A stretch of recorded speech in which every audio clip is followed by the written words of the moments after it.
ওই যে ভাই আপনার একটা নতুন ধানের শীষ পিঠা আনছি আমি একটা, যেহেতু নির্বাচনের সিজন। এইটা একদম ইউনিক একটা পিঠা, এটা ধানের শীষ। ঠিক আছে, অনুভূতি আলহামদুলিল্লাহ খুবই ভালো। আশা রাখি, যেহেতু ফুড ব্যাংকের মেলা, আমরা বিগত 3 বছর থেকেই ফুড ব্যাংকের সাথে কাজ করছি, তো আশা রাখি ভালোই হবে। আর আইটেম ভাই আমার 50+ পিঠা আছে।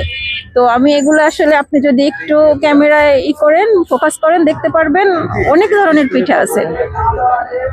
এই পিঠাগুলো যে তৈরি করেন, এটা কি আপনারা বাসা থেকে তৈরি করেন? হ্যাঁ হ্যাঁ, এগুলি সব আমি কালকে সারা রাত পিঠা বানাইছি, আজকে সকালবেলা এগুলো নিয়ে এখানে আসছি।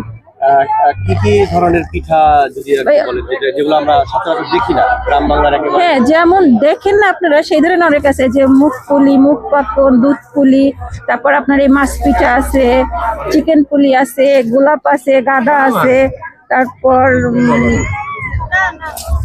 ওই যে ভাই আপনার একটা নতুন ধানের শীষ পিঠা আনছি আমি একটা, যেহেতু নির্বাচনের সিজন। এইটা একদম ইউনিক একটা পিঠা, এটা ধানের শীষ। ঠিক আছে, তো আর আমার বাদামিটা খুব ভাইরাল। তারপর চিকেন পাফ আছে, তারপর আপনার মন খুশি পিঠা আছে বাচ্চাদের জন্য, চিকেন বল আছে। তারপর আপনার পাটিসাপটা পিঠা সবাই করে, কিন্তু চকলেট পাটিসাপটা আমার মনে হয় না কেউ করে। আমি একটা ইউনিক এটা নিছি, চকলেট পাটিসাপটা আছে। আর ঝাল অনেক আইটেম আছে। আসলে পিঠা খেতে আসে সবাই, কিন্তু আবার ঝাল খোঁজে, সেই জন্য যারা ঝাল প্রেমী তাদের জন্য আমার ঝাল অনেক আইটেম আছে। পিঠার ভিতরেই আমি চেষ্টা করছি ঝালের ভ্যারাইটি রাখার, তো সেই জন্য অনেক ঝাল পিঠা আছে।